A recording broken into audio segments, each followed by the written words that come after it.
আচ্ছা, আমরা এখন যেটা করব সেটা হচ্ছে ট্রান্সলেশন বাংলা টু ইংলিশ, সেটা হচ্ছে 3 নাম্বার স্যাম্পল। দেখো আমি এটার অ্যান্সার বলে দিচ্ছি, একটু মিলিয়ে নাও। বলছে অস্ট্রেলিয়া মহাদেশের নাম তোমরা নিশ্চয়ই শুনিয়া থাকিবে। আচ্ছা, অস্ট্রেলিয়া মহাদেশের নাম, তাহলে তোমরা নিশ্চয়ই শুনিয়া থাকিবে অস্ট্রেলিয়া মহাদেশের নাম, এরকমই তো হবে।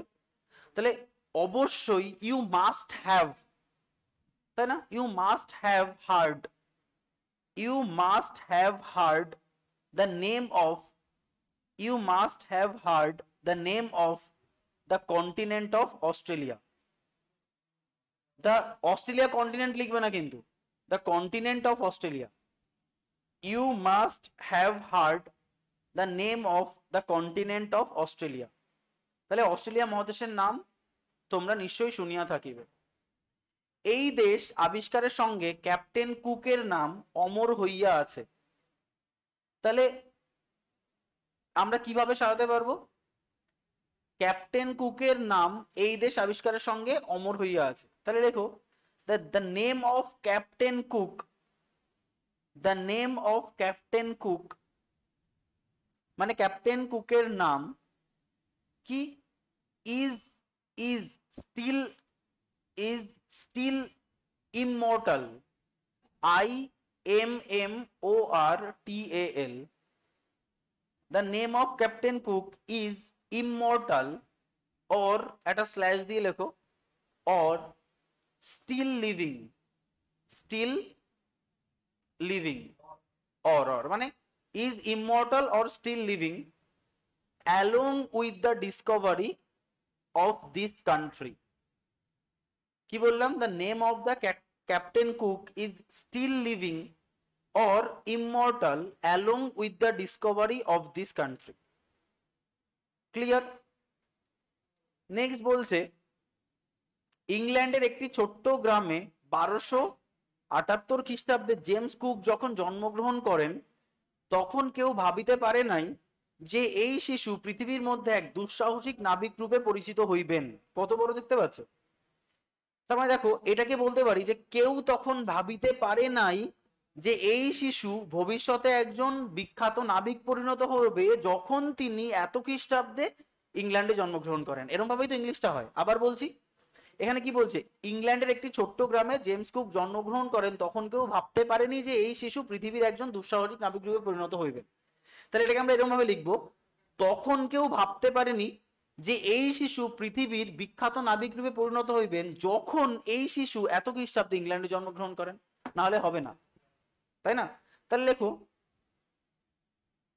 No one, no one could, no one could, no one could conceive, CONCEIVE,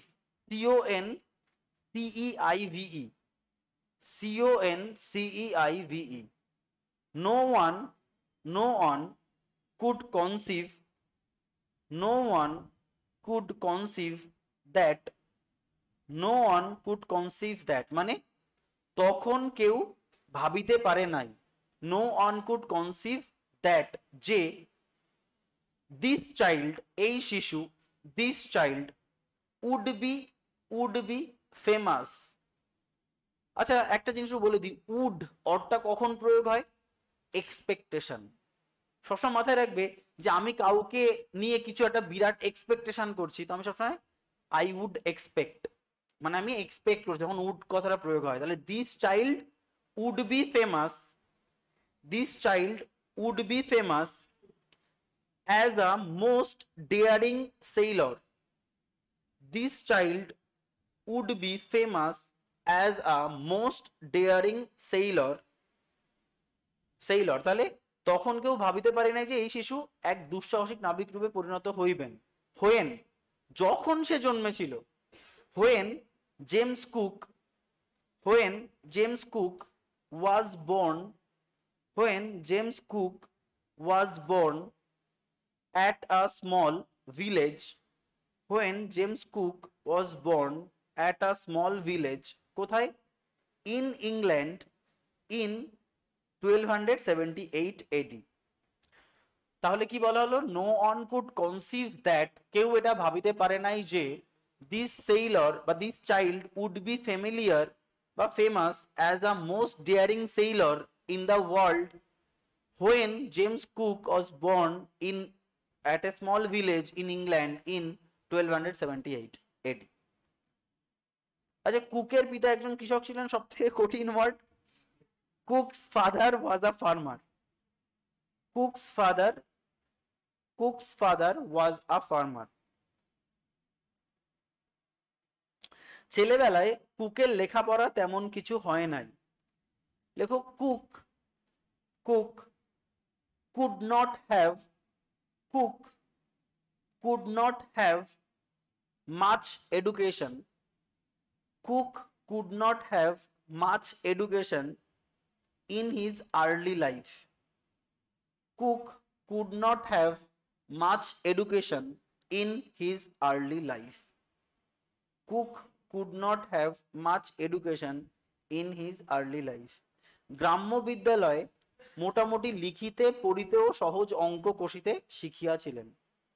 তাহলে শিখিয়াছিলেন মানে হি লার্নড অতীত, তাহলে হি লার্নড, দেখো মোটামুটি মানে only, he learned only reading writing, he learned only reading writing and simple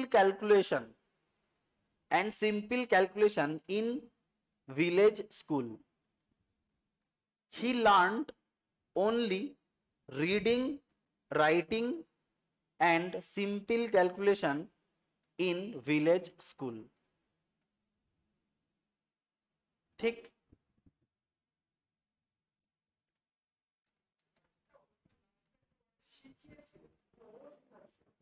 শিখেছিলেন হবে, হয় নাকি? তাই পড়াশোনা কিছু শিখে নিয়ে সেই কিনা মাস্টার হয়ে যাবে?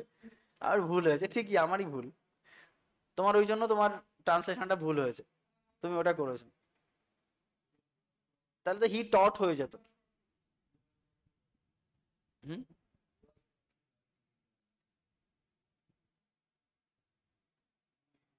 ক্লিয়ার? বলো, কারো কোনো রিপিট করতে হবে আর একবার?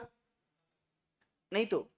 দেখো আমি জাস্ট একবার তিনটেকেই পড়ে দিচ্ছি। দেখো এই যে তিনটে করলাম, দেখো আমরা কত সিম্পল ভাবে ক্যালকুলেশন বা ট্রান্সলেশন করছি। এক বাঘের পা খোরা হইয়া গিয়াছিল, এ টাইগার গট লেম। দেখো বনের মধ্যে তাহার বাস, ভয় পেলে কিছুই হবে না। কি বনের মধ্যে তাহার বাস? হিজ ডেন বা its den was in a forest বা ডিপ ফরেস্ট বা ফরেস্ট। বাসা ছাড়িয়া সে নড়িতে পারে না। It could not move out of its den. একদিন এক শিয়াল তাহাকে দেখিতে আসিল। One day a jackal came to see it. সে দূরে দাঁড়াইয়া দেখিতে লাগিল। Standing a little distance it started observing বা অবজার্ভিং দ্য ডেন, যা খুশি। বাঘ বলিল, দ্য টাইগার সেইড, তুমি ওখানে দাঁড়াইয়া আছো কেন? হোয়াই ইউ আর স্ট্যান্ডিং দেয়ার। দেখো একদম অ্যাজ ইউজুয়াল হইতে পারো, কেন টেনশন নিচ্ছ? কাছে এসো, গল্প করি। Come here, let's gossip. ঠিক আছে। শিয়াল বলিল, জ্যাকেল সেইড, আমার সাহস হয় না। আই ডোন্ট ডেয়ার, তোমার নিকট অনেক জন্তু আসিয়াছে। Many animal have come to you. তারপরে তাহাদের পদচিহ্ন দেখিতেছি। আই ক্যান ফাইন্ড দেয়ার বা আই ক্যান সি বা I can find their footprints. কিন্তু তাহারা ফিরিয়া গিয়াছে এইরূপ কোন চিহ্ন দেখিতেছি না। But I can't see any mark of their return. দেখো আমি কি তোমাদের বলবো বলে ভেবেছিলাম? একদম ইজি, অ্যাজ ইউজুয়াল ভাবে করো, দেখবে হয়ে যাবে। নেক্সট, এক কৃপণের কিছু সম্পত্তি ছিল। এ মাইজার হ্যাড সাম ওয়েলথ। সর্বদা তাহার এই ভয় হইতো, পাছে কোনো চোর বা ডাকাত তাহা লইয়া যায়। তাহলে he was always in fear একটা ওয়ার্ড শিখেছিলাম না, lest should. He was always in fear কি any thief or dacoit could steal his wealth, মানে ভয় যেতে পারে। ঠিক আছে। নেক্সট কি? নেক্সট হচ্ছে এই জন্য সে স্থির করিল, এমন এক ব্যবস্থা করা দরকার যাহাতে কেহ তাহার অর্থের সন্ধান না পায়। So he decided it was needed to make an arrangement, দরকার যাতে, so that nobody could find or get the trace of his মানি, কেউ যেন তার অর্থের সন্ধান না পায়। অবশেষে সে সর্বস্ব বেচিয়া ফেলিল। Finally he sold all his wealth. And এক তাল সোনাকে নিয়ে আসে মাটিতে পুঁতে রাখিল। একতাল মানে lump of gold.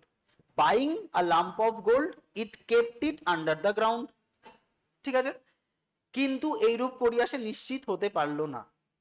But doing so he could not get satisfaction. প্রতিদিন সে গোপনে একবার সেই স্থানে গিয়া দেখিতে আসিত সোনা আছে কি না।